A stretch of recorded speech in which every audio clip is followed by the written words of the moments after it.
This is WWE Hall of Famer Tito Santana, and you are watching True Crime with the Bet Girl, the Playa, Dangerous Davis, and the president on the Monty and Pharaoh YouTube network. Arriba! What an intro. Well, guys, good evening and welcome to another episode of True Crime with the Bad Girl and the Playa. I am Benny Scala, the one and only Playa. And with me, as always, is my devoted partner in True Crime. She is a New England Professional Wrestling Hall of Famer. She's Archie's mom, and she's done just about everything on this earth, but skate in the roller derby and maybe win the Nathan's hot dog eating contest. Maybe, I don't know, maybe that's for this year. But I can only be talking about the very bad co-host, the Boston Bad Girl, my partner, Brittany Brown. Brittany, how are you? I am okay. I'm very cold, but I'm okay. How are you? Good. Yeah, no, I don't even want to tell you how nice it is here out of friendship. But so, folks, before we get into this phenomenal case, yeah, it hit 80 today. It's probably gonna hit 80 tomorrow. I'm really sorry. Oh, yeah, this is when it's nice to live in Florida. This is the good part. So, but let's get to the commercial here. So, folks, if you've been injured in a car accident, please reach out to our good friend Adam Burbrower at the Burbrower Law Firm. Adam and his crew do things the right way with great results. And not only is Adam a great attorney, but the dude has framed pictures of Ernie Ladd, Johnny Rods, and the one and only Bad Girl in his office. And that is very cool. So if you see Adam at the community pool trying to nail that elusive triple Lindy, you'll notice superstar Billy Graham tattooed on his back and Bret the Hitman Hart on his chest. So this guy's not only the man of the hour, the man with the legal power, too sweet to be sour, he is also the excellence of elocution. Besides being a great guy, Adam is a true crime aficionado and an avid WWF historian. Who else can get you a great settlement while breaking down epic Mario Mancini matches, which takes all of about 3 seconds? Check out Adam Burbrower at burbrowerlaw.com and follow him on Facebook. And don't forget to tell him that the Bad Girl and the Playa sent you. Yeah. All right. So, guys, we are going to talk about a case that it's hard to believe, Brittany, that it's actually 30 years old already. But you know what? 100 years from now, maybe our great-grandchildren will be talking about this when it's 130 years old. And then I can only be talking about the O.J. Simpson case. And I'm pretty sure anybody that's tuning in right now, we got some listeners in the chat room, but anybody who's going to be listening to this, I'm pretty sure it's one of those things where you remember where you were when you heard the verdict, when you heard the pronouncement from the jury. So where were you, Bad Girl, on October 3rd, 1995, when we learned the fate of O.J.? Well, I was home and I could not believe it. I was working from home, but the one thing I remember, and this is the thing that everybody talks about in these parts, is where were you during the Ford Bronco chase? And I can tell you where I was. I was wrestling for Moolah that weekend, and there was probably 4 or 5 of us sitting on the bed at the Plaza Hotel in Las Vegas, watching it with bated breath, the chase. So where were you during both of those times? Yeah, well, so I remember watching it at home, just like on I'm talking about the Bronco chase, and I'm thinking like, surely this guy's going to off himself. I did not think that was going to have a good ending at all. But when I heard the verdict, I was actually working for General Motors Acceptance Corp, GMAC, in Uniondale, New York. And we were all in a conference room. We had a meeting. We were having a meeting. And somebody said, there's a verdict on the OJ case. And so they actually wheeled in a TV set. And we got to watch. And I'll get into this more later. But I worked with a bunch of African-American collectors. I was probably in the minority. And when they announced the verdict, I was absolutely shocked. But then I was also shocked at the reaction that they all were, they were cheering like they won the lottery. And it took me a Yeah. long time to understand that. And it's something we'll talk about in a bit. But yeah, that was where I was. And I mean, I literally, the two times in my life I've been dumbfounded at a verdict was that, and of course Casey Anthony. Yep, me too. Me And, too. The yeah, OJ one really got me. I thought he was going. I thought he was going to jail. I think, I mean, I actually think the Casey Anthony one was worse because at least there was a little bit of mitigating circumstances with OJ. But yeah, but Yeah. in any event, we're not going to spend a whole lot of time on OJ's background. We all know that OJ played football for the let me get this up here, for the University of Southern California, and he actually won the Heisman Trophy. I think it was in 66 or 67. And he went on to play in the NFL for the Buffalo Bills, as well as the San Francisco 49ers. And OJ was actually the first running back ever to rush for over 2,000 yards in a season. And of course, who did he do it against? My frickin' Jets in 1973. So, of course, right? And after a Hall of Fame career, OJ, and we all remember, OJ was everywhere. He was in the broadcast booth. He was in the movies. He was in commercials. I mean, you name it, OJ was in on it. I mean, the guy was literally everywhere. He had fame, fortune, and he had a beautiful family. But on June 12th, 1994, the events that unfolded not only turned the entire world upside down, I think it's fair to say that they changed all of our lives forever. The bad girl and I will take you through that fateful night and beyond till the very end. But for now, bad girl, the floor is yours. Well, thank you. Yeah, this is a sad case. Still unbelievable. The verdict, unbelievable, but we'll get to that later. So on June 12th, 6:30 p.m., after attending her daughter's dance recital alongside her ex-husband, Nicole Brown Simpson has dinner with friends and family at the Brentwood restaurant Mezzaluna, which is lovely, by the way. Very good. Where her friend Ron Goldman works as a waiter. Yeah. Wow. Impressive. Yeah. Brown's mother accidentally leaves her eyeglasses at the restaurant, and Goldman volunteers to stop by Brown's house after his shift to drop them off. What a fateful decision. Right? Yeah. I mean, no good deed goes unpunished. Yeah. Oh my goodness. Can you imagine if you just made a different decision? Oh. 10:41 to 10:45 p.m. Our good friend Cato Kalin, Brian Cato Kalin, who is Simpson's house guest at his Rockingham mansion, just a couple of miles down the road from Nicole's home, he has a thumping noise on the opposite side of his wall and goes out to investigate. About 10:50, 10:55 p.m., a neighbor spots Nicole's Akita by itself, barking with bloody paws. I think I'm sorry, I might butt in from here once in a while, Brittany, but I believe the Akita's name was Cato, believe it or not. I believe so too. Yes. Yeah. Imagine that.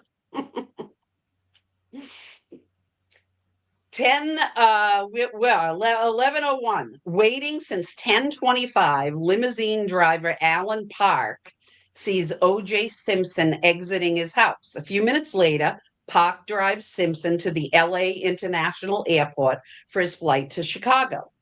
One more time, Brittany. I'm sorry. But the when he got out of the limo, OJ, he was carrying a duffel bag, and there was a gentleman that was at the airport, and I guess it wasn't really that crowded that time of the evening, but there was a gentleman that was, I guess saw, OJ is very recognizable, of course, saw OJ take that duffel bag, bring it by a trash bag and dump a number of items out of it.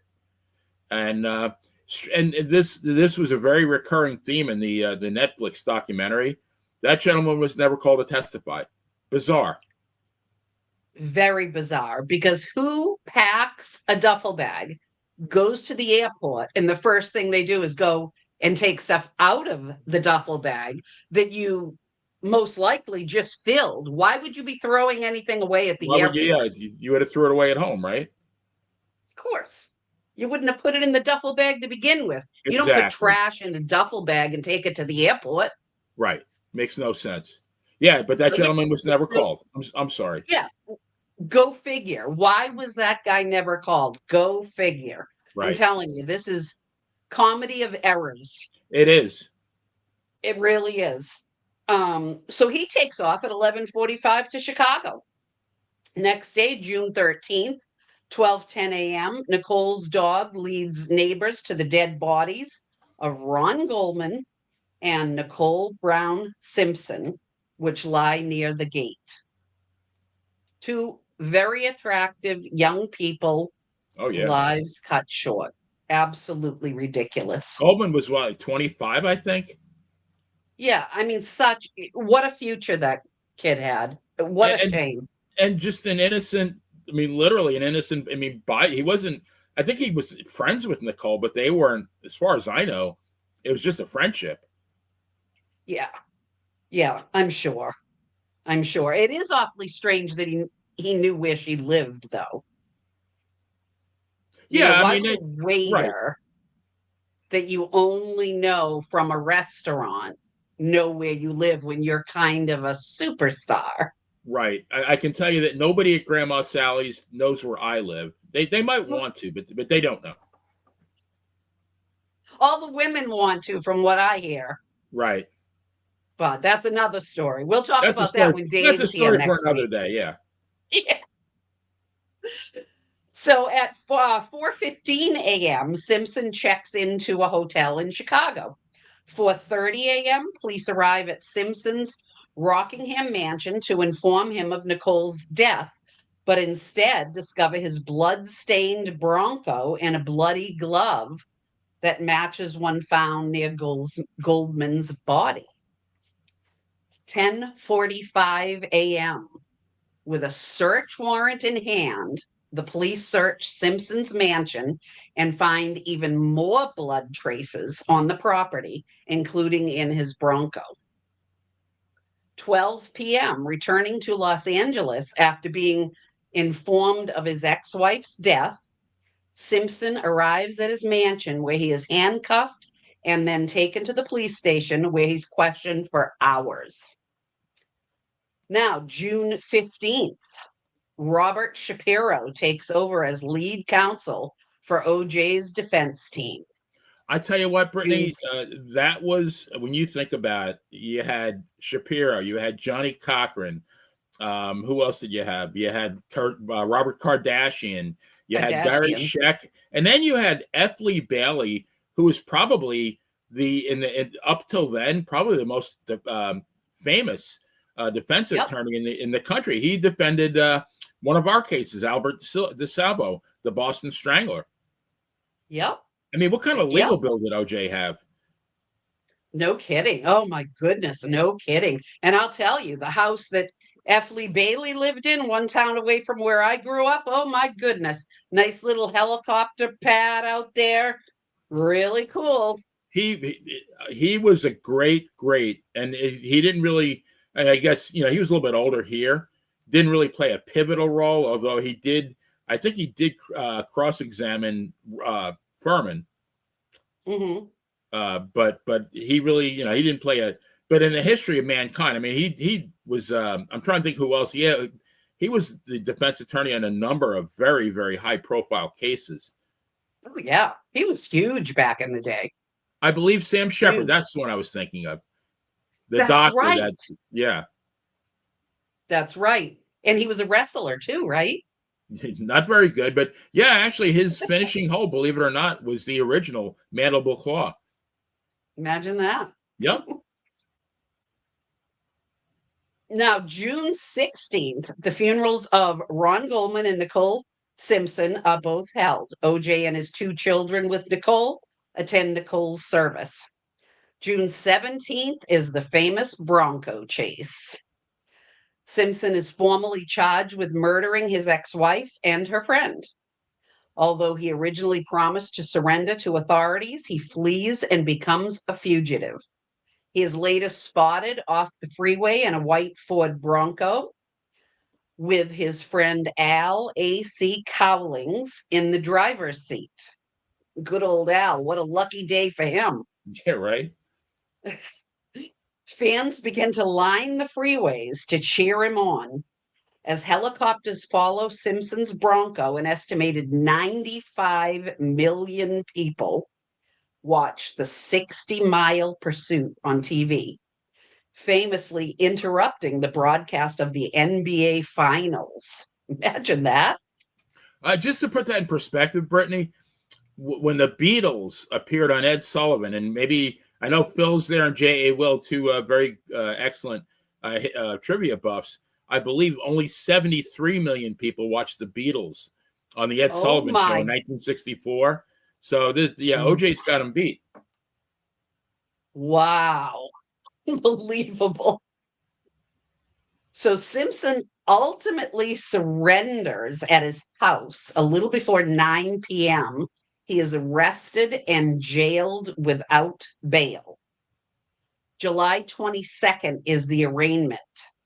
Simpson pleads absolutely, positively, 100% not guilty, quote unquote, to the murder charges. Judge Lance Ito is assigned to the case. Ito makes the decision to allow cameras in the courtroom. How pivotal was that, Brittany? I mean, if he hadn't done that, I know it would. I mean, probably. I mean, the outcome would. I don't think the outcome would have been any different. But man, oh man, it would have looked a whole lot different to us. I'm very thankful that he did allow it. But it became a spectacle. It was like WrestleMania. Yeah. It was a circus. It really was. I mean, in people's homes I can't even imagine living near that courthouse because it was a mob scene out there. At least it looked that way to me when they showed it. It was unbelievable. Unbelievable. So Lance Ito, he decides to allow the cameras in the courtroom. And then all the way from July 22nd to November 3rd is jury selection. The initial jury is selected and is made up of 4 men and 8 women. 8 of the jurors are Black, 1 is Hispanic, 1 person is white, and 2 are of mixed race. Although the murders happened in the affluent Brentwood area, the trial is held in much more mundane downtown Los Angeles courtroom. Now, Benny, you can take it from here, my friend. I'm looking at some of the comment of J. Will saying that they say OJ called NBC and asked to speak to Bob Costas. I'm assuming that's when he was in the Bronco, who thought it was a crank call. I mean, imagine if he picked that up. Holy crap! Yeah, Phil's saying OJ launched the 24-hour news phenomenon. If it bleeds, it leads. It's just, I mean, it changed the way news was reported. Yeah. But yeah, we're into 1995 now, January 12th, 1995. The jury reports, and the jury, which is comprised of 12 men and 12 women, gets a lot of backups, are sequestered. And then this is a pivotal decision in the case. On January 18th, Johnny Cochran is selected to lead the defense. And the reason why, and supposedly there were a lot of hard feelings about this, especially on Robert Shapiro's end, that he thought that he should have been the lead prosecutor. But apparently Cochran was, now I thought my opinion, the guy was perfect for this with his personality. But he had of all the attorneys except for Bailey, and I guess they felt like Bailey couldn't carry the ball at his age, but that Cochran had the most trial experience, whereas Cochran was more of like a personality. Not Cochran, but Shapiro was more of a personality than an actual trial attorney. But Cochran was a tried and true trial attorney. So, and then Judge Ito rules that the jury is allowed to hear evidence of Simpson's alleged domestic abuse towards Brown. And there was a lot of that, wasn't there, Brittany? Oh, yes. Oh, the pictures I saw, I felt so bad for that woman.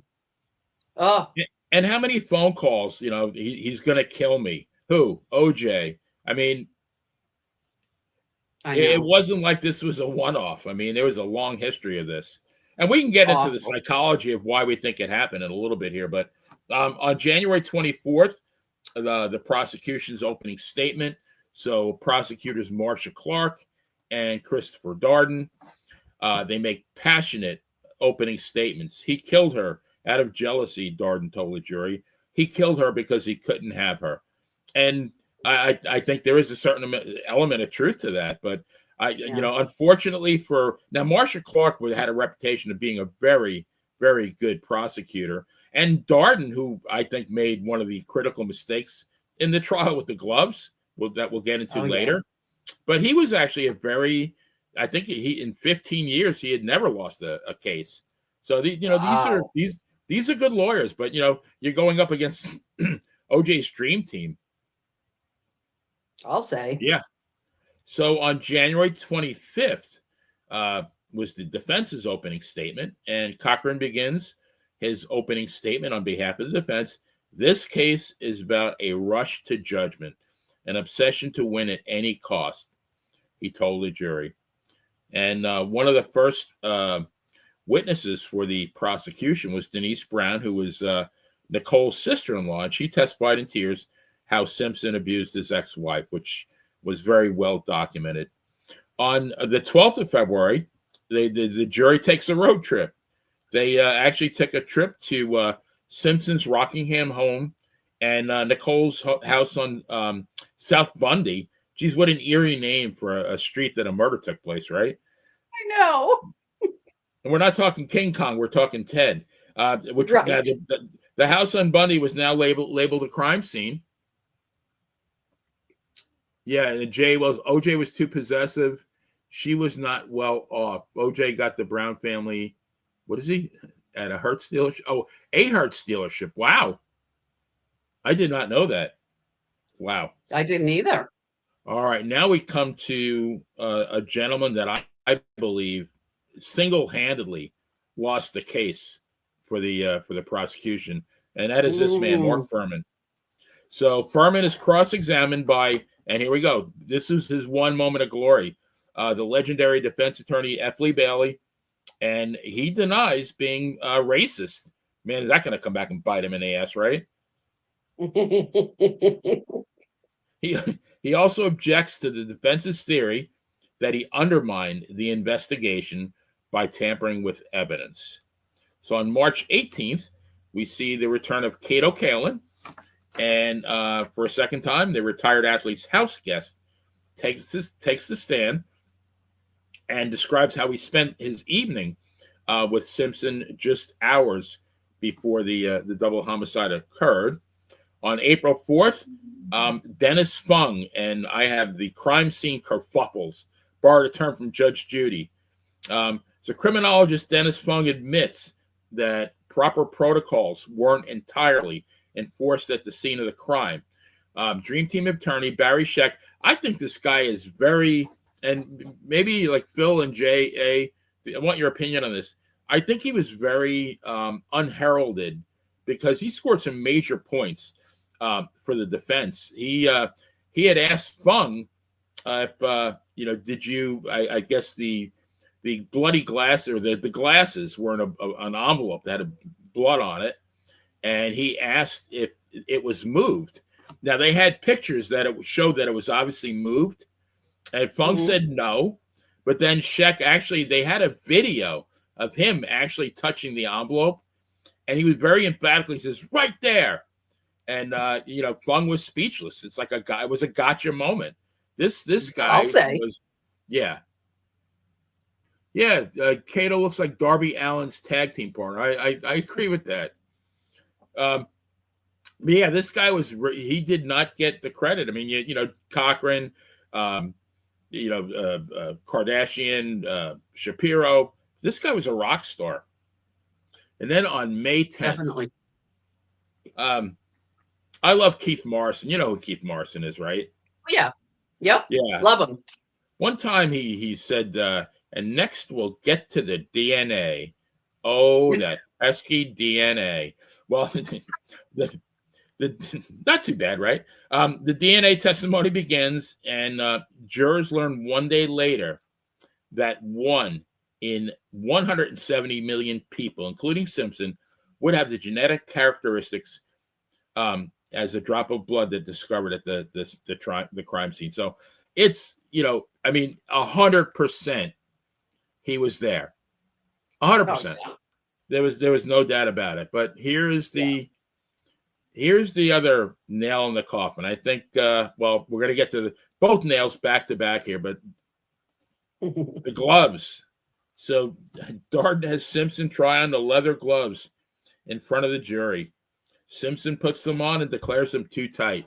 Little known fact that I learned by watching the documentary, his agent, and I can't recall the gentleman's name, said that the night before, OJ purposely didn't take his arthritis medicine because he knew his hands would swell up. Interesting. Right? And then the other thing is, why are you how are you trying gloves over another pair of gloves? What's that all about? Right? And what do you think's going to happen? OJ's a performer. He no-sold the gloves, right? He sure did. He was like Neil Moskowitz at his finest. He no-sold the shit out of those gloves. He sure did. But yeah, a mask over a mask. Yeah, exactly. So the gloves are too tight, and to me, this is the final nail in the coffin. Here is the Furman tapes. So, yeah, I don't know if you heard any of them. They played some snippets of it. I did. Oh my God, this really sealed the deal. The jury hears old taped recordings of Detective Mark Furman stating multiple racial slurs and also bragging about his enforcement of police brutality. This contradicts the detective's earlier testimony during cross-examination. And now, to me, Mark Furman is a much more evil version of Eddie Haskell. Oh, yeah. That's a good one.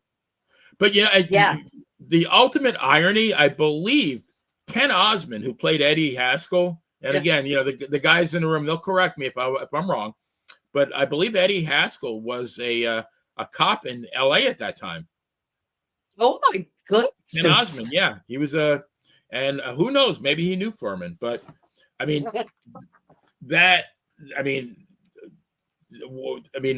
did huge damage. So on September 28th, the defense rests, and somewhere in there, Johnny Cochran said, "If the gloves don't fit, you must acquit." Right? Yeah. Let me.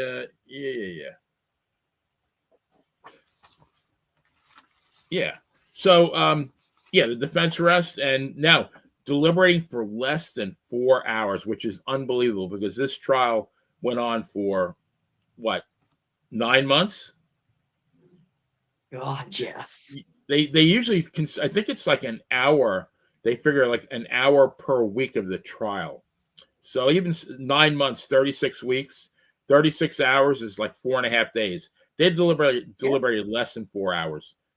And they came back with a count of not guilty on 2 counts of murder, and the juice is free.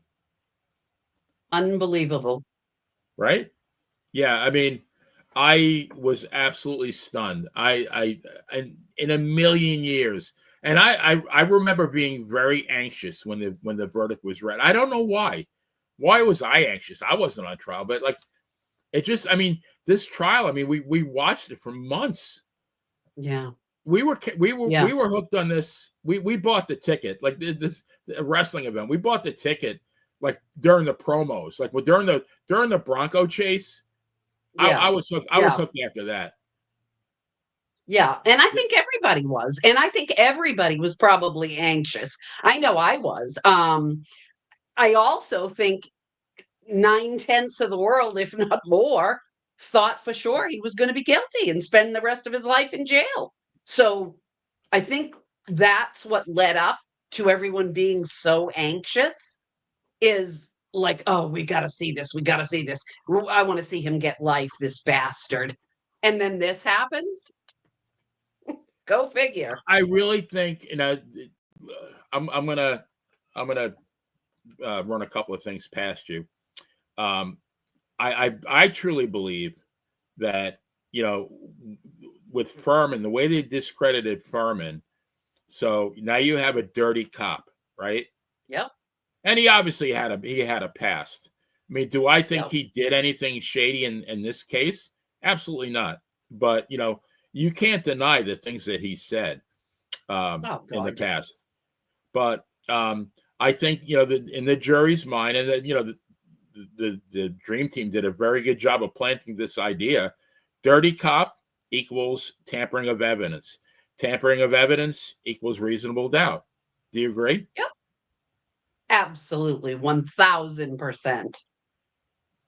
I think they could have even survived the gloves, because I really think they could have, and I don't know why and maybe they did, I just don't remember, but I really think that they should have had him try those gloves on without the latex gloves underneath. That was absolutely ridiculous. Why they did that, and why that absurd. Yeah. Like, why was that? If I was a judge, I would have been like, no, those come off first. I mean, how is that okay? Right. Yeah. I didn't see. I mean, like I said, the guy was, he was a performer. He knew exactly what to do to no sell those gloves. Yep. But here's the other thing that I really think had a lot to do with it as well. 3 years earlier was the Rodney King incident, and 2 years before OJ's trial was the acquittal of the cops that beat Rodney King. And you remember the riots that happened after that. Oh, it was horrible in Los Angeles. Right? I mean, you talk about civil unrest. I mean, Los Angeles was a smoldering cauldron of civil unrest. And that was, I think that was still in the juror's mind as well. Oh, I agree. It was still too soon. It wasn't completely out of people's minds. That was a big deal. And that was a big deal all over the country.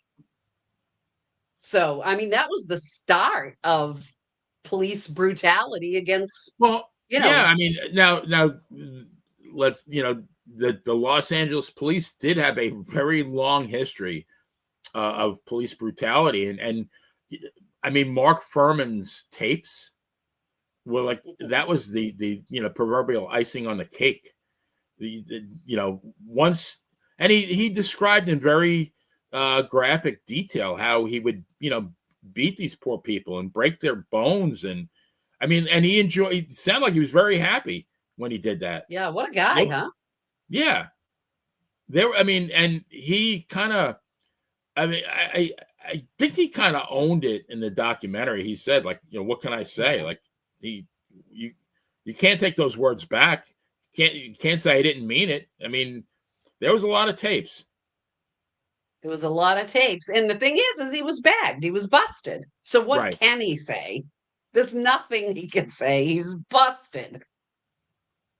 Right. He was totally busted. And Rodney King, can't we all get along? It's really funny. The guy who was the victim was the one guy who tried to make peace out of all of it. That was a very profound thing. Can't we all just get along? And I mean, I say that many times when I think, why can't we all just get along? But out of the mouth of Rodney King, one of the most wise things in the last 30, 40 years. I know. But yeah, I think, I think the Furman's tapes is past, and the fact that LA was it was too soon. And I really believe. And the ironic thing is that, OJ throughout his life, and he even said it, he never identified himself as a black person. OJ was I very know. establishment. OJ hung out with Yeah. rich white people at a country club. I mean, but I mean, the folks, the country rallied around him. They really Yeah. did. I mean, you see like a lot of those crowd scenes during that documentary. A lot of them had signs, go run OJ and go OJ, and a lot of people outside the Yeah. courtroom, free OJ. A lot of pro Simpson. Nobody was saying free Casey Anthony. No. I don't God, think no. so. Definitely not. I don't think her own parents were even saying free Casey Anthony. No. That was a sticky one. Yeah, we'll have to cover that one day. We will. I have the feeling Dave would like to cover that one. Yeah, I think he probably would. But off air, I'm going to tell you about one that I watched yesterday that you and Dave both are going to love. What's that? One for us to cover. Okay. All right. Yeah, J.A. Will saying OJ was not popular in the black community at his peak. He did not play on blackness. That's a very good point. He did not play on blackness until he needed them. I really do. That's a very good point.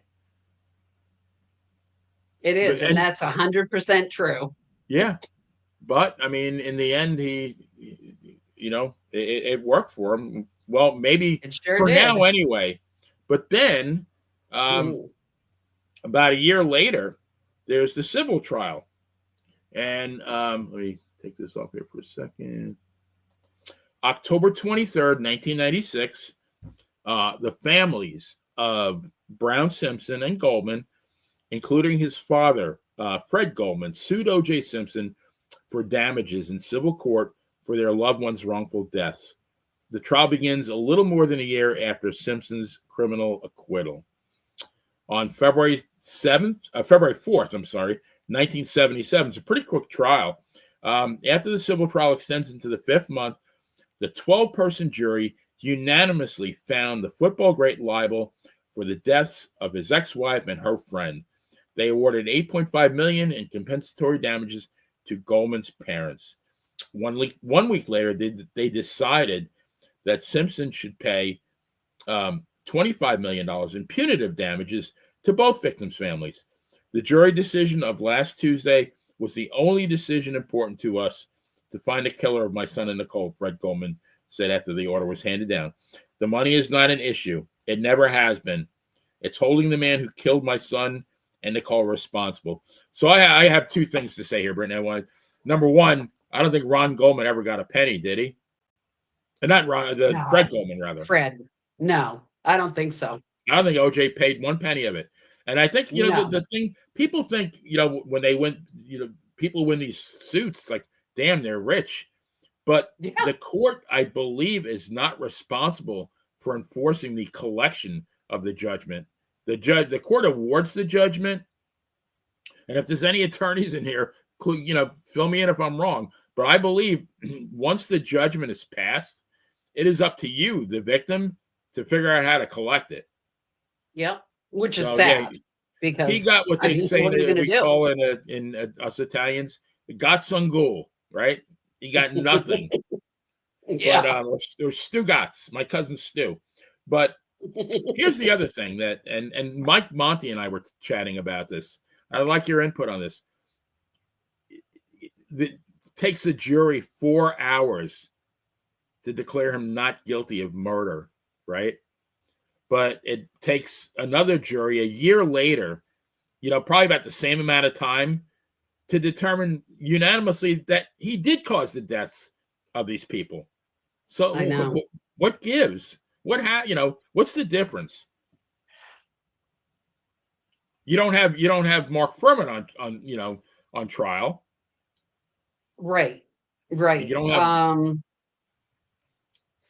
I have such a horrible opinion of what really happened, and I really feel like he got off the hook because of who he was and who he knew. Right.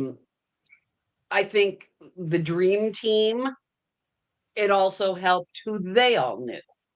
So you had a whole bunch of people who knew very, very various different important people that could make things happen.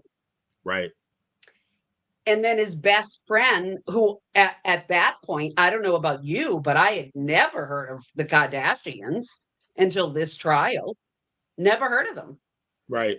But from what I understand, at that point, Robert Kardashian was a very well-known and successful attorney, who pulled a lot of strings, and I think the other ones did too. Right. I think he got off on 2 charges of murder because of who he was. I'm sorry, I do. And I think, this is my opinion too. It's a lot, throwing a guy in prison for life is one thing. Making him pay a fine that in all likelihood he will never pay it's a Exactly. lot easier to hand down that sentence than it is to life in prison. Yep. Yeah. But yeah, I mean, never paid a penny. Jay Will said that he said, I am correct that it is up to the victim to collect, and there is a little bit. Let me just see. Yeah, it does not require the same amount of proof.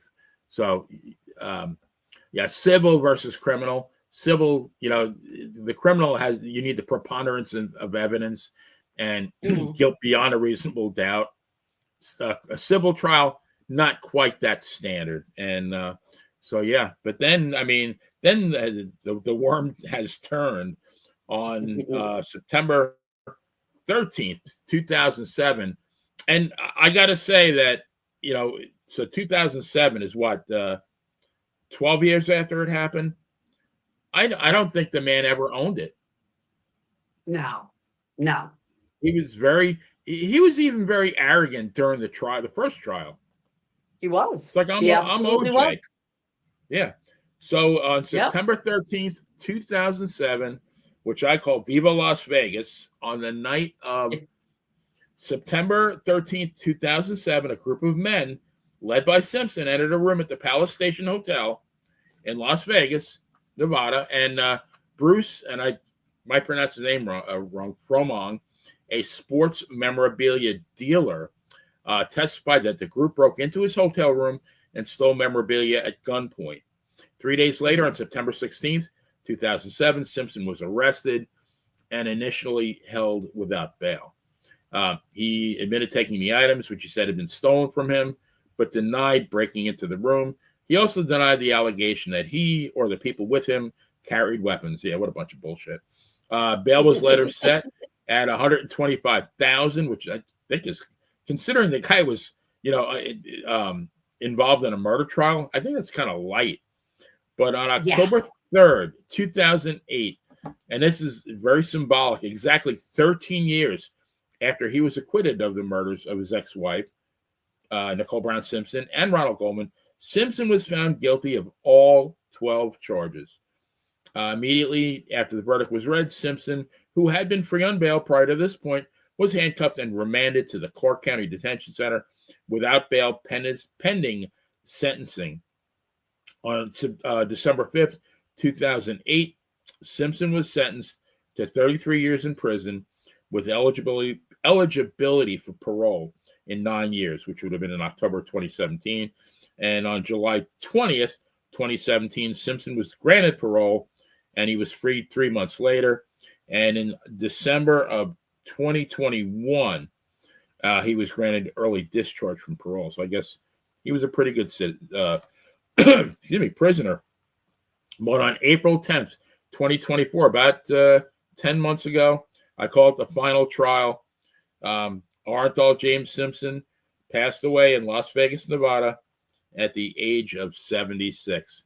And I want to say something here, Brittany, and maybe this is like getting on a soapbox, and you guys in the chat room, you can yell at me, but I truly believe that O.J. Simpson, on April 10th, 2024, he met the real judge, not Lance Ito, not jurors that he can fool. He met the Supreme Judge, and Yeah, he did. I wonder. I never heard the guy own this ever. Now, somebody in the chat room Never. said that he did. I guess he confessed on his deathbed. That might have happened. I never heard that. Have you? Really? No. Wow. Yeah. Jay Will saying, Jay Will, thank you. You're like a fountain of information here. He had an untouchable pension that was like $20K a month, which he lived off. He lived pretty nice off $20,000 a month. Yeah. And yeah, he assumes it was left to his oldest daughter. But yeah, I mean, I don't. Didn't he write a book that said "If I did this" or something like that? Yes. And I don't Yes, even know he what the book was about. I guess it would, hypothetically, if he did it, which, come on, you know that you did it. It must have been really easy to write that book. Just, go Yeah, from no your kidding. memory, and Fact, put a couple of ifs in there, I can't even believe the audacity that he actually wrote that book and named it that. I can't. And David with our friend Dangerous Dave with the statement of the evening, which I totally agree with. OJ wishes he had hair like the Playa. A lot of people. It's really funny. I went to the gym. Well, I went to the gym twice today, but on my second round when I checked in, it was probably about 40-year-old, nice young lady behind the counter. It's funny now 40 years old is a young lady, right? When I was 27, she was an old hag. Now she's a nice young lady. I guess everything is relative. But she said, she called me over. I said, I'm thinking like, what did I like not pay my membership? I know I paid.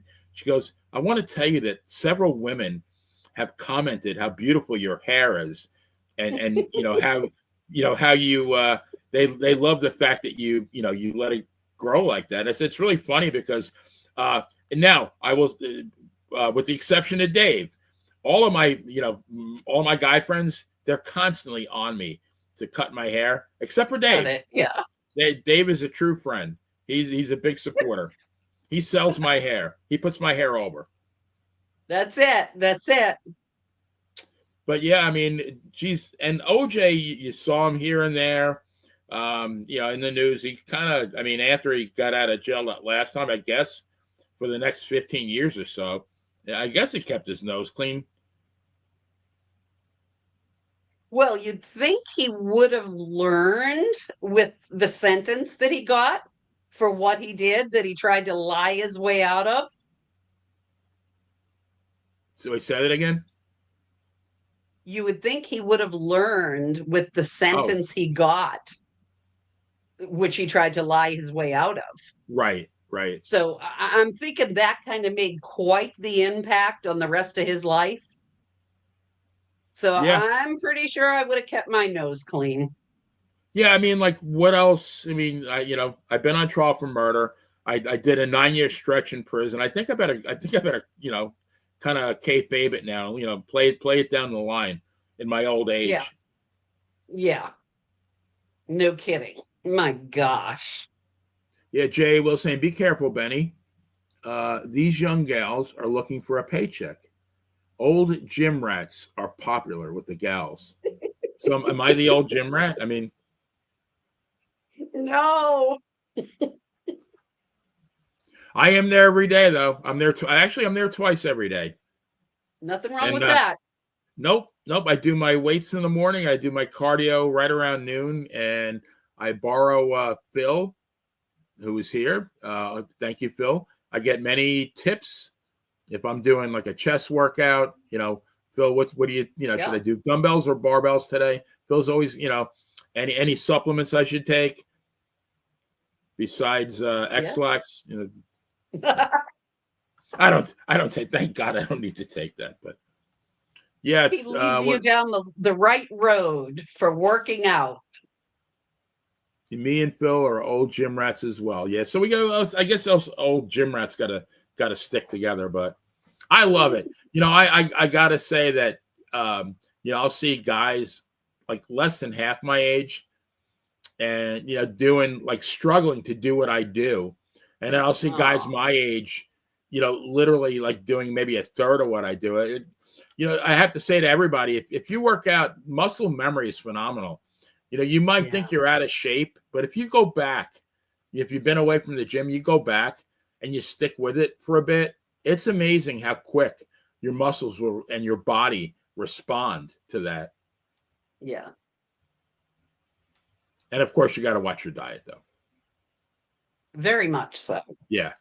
As I think Lee Haney said it, you can't outtrain a bad diet. And I've had one cheat day since November 25th, which was Thanksgiving. Wow. Good for That's you. It. Didn't even cheat at Christmas. That's awesome. Yeah. I'm almost at the point. I have not weighed myself. I believe on March 1st, I'm going to weigh myself. But on my 70th birthday is June 24th. And I have a certain goal weight that I am hell-bent on achieving. So, and I'll be pretty transparent with it. Cool. I can't wait. Well, yeah, me neither. So Brittany, after watching the Netflix doc and prepping for the show, I don't know about you, but this brought back a lot of memories. All these names like, Kato Kale and Johnny Cochran and Barry Sheck, names that like they were in our minds 30 years ago, like every day for hours. Definitely. And then they, kind of faded into the background. But, I think Netflix did a very good job with that documentary. Absolutely. They really laid it out very well. I thought so. And I thought so. Definitely. They do a good job. Yeah, they do a very good job. They do. They always do. The one attorney they had was Carl Douglas.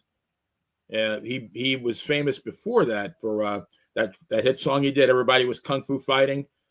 Remember that song? 1974. I don't think it's the same Carl Douglas, actually. No, I don't think so.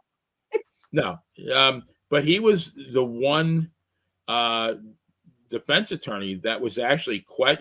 He was featured because it was Darden for the prosecution. Because Marcia Clark wasn't on it at all, right? I don't think. Nope. It was Darden, and then for the defense, it was pretty much like I think a few of them have passed away. I mean, I know Effley Bailey has, Cochran has, I believe Shapiro has, I Kardashian. I think they're all gone. He might be the one that's left, but he still is kayfabing it that the jury got it right. He is not. Yeah. He's not moving off of that. Nope. Crazy. Yeah. I couldn't say that with a straight face if I was one of those people. Well, I think what he did the same thing. He emphasized the gloves, and he emphasized that, Mark Furman was not a good cop, not a good person. I mean, he could have been a very good cop, but he was definitely not a good person. No, definitely not. And, like we said, with all the civil unrest that it wasn't that far removed from people's memories that, right. Nobody wanted another duplication of the riots that happened a couple of years before that. I know. That was ridiculous. What is Fox? Good looks, open doors, but good hair blows him off the hinges. Sam Mayday Malone. Man, I got something going for me anyway. Watch tomorrow. I'll notice a bald spot. That'll be the enemy. There'll be no living with me. I'll have to buy that Popeil spray on hair if they still have that. Oh, there you go. No, there you go. Yeah, somebody's got it in a warehouse somewhere. Yeah, the KCAL warehouse. Yeah, it might only come in black, so I might look a little bit funny, but I'll have hair. But yeah, spray the whole thing. Did it do the same thing for you, though, as far as bringing back those memories? Oh, definitely. Because it's something I haven't thought about in detail for a very, very long time. I mean, just watching the documentary and hearing those names again, like until then, I haven't thought of Marcia Clark since, the mid 90s. So, and Christopher Darden and Kato Kalin. So, yeah, definitely brought back a lot of memories. And And not all of them, sadness too yeah. for I this. mean, I just the one thing that's stuck in my mind is how my heart was in my throat when they were reading that verdict. Yeah. And it's funny because I moved to New York I was living down here in Florida, but I moved back to New York for a couple of years. And I moved back right around Labor Day, 1995. Now, before that, when I was down here, I was working for the Office of Management and Budget. And our offices were right in the courthouse. Well, and the courthouse had a cafeteria. So every day during lunch, I went down to that courthouse cafeteria. I watched that thing every single day. I don't think I missed a day. And then by the time, by the time the verdict was read, I was back up in New York. And I have been shocked like that very few times in my life. Yeah. Yeah, I think a lot of people were just floored. I mean, it was the topic of conversation everywhere, whether it was in offices, in bar rooms, in neighborhoods. Everybody was talking about, like, can you believe he got off the hook? Can you believe it? Right. Michelle, is it Passawark? I hope I pronounced your name right. Said, yeah, when they read the verdict, my jaw dropped. I really thought he would have been guilty. Like, absolutely 100%. In my mind, I couldn't even, I was trying to imagine O.J. Simpson behind bars for the rest of my life, his life rather. And I couldn't wrap my arms around that. And I really didn't have to because it was a non-event. Yeah, yeah. I'll tell you, how did you feel when he got convicted on the second thing that he did? I How kind did of you thought it feel was. about that? I thought it was payback. Yeah, I thought it so was. that's how I felt too. It's like, when you're football or baseball, like, umpire makes a bad call in baseball on a ball strike. The next one is going to go in your favor because he knows Right. he knew he blew the first one, so he's got to get this one right for you. So yeah, I think it's kind of that. I mean, yeah, the Jay Wilson, the second one was a makeup call. So yeah, instead of getting life, he got 9 years, and the $33 million could have been, might as well have been Monopoly money. Yeah, I know. He never And paid it. Backing up a little bit, you mentioned that you had heard that he got a $20,000 a month pension. Now, why, in your opinion, do you think that wouldn't go to the families that he owes that judgment to? Somebody mentioned it was untouchable, but man, oh man, how could it be untouchable? Under those circumstances. Yeah. I mean, I would say, like say you owed American Express. Well, yeah, I think maybe they couldn't garnish it, but like when you have been found that you caused the death of two human beings, and the judge, the court is ordering you to pay, I would think something like that. Yeah, take half of it. I mean, as far as I'm concerned, now that he's dead, I mean, shouldn't they have gotten all of that? Why should his family get any of that?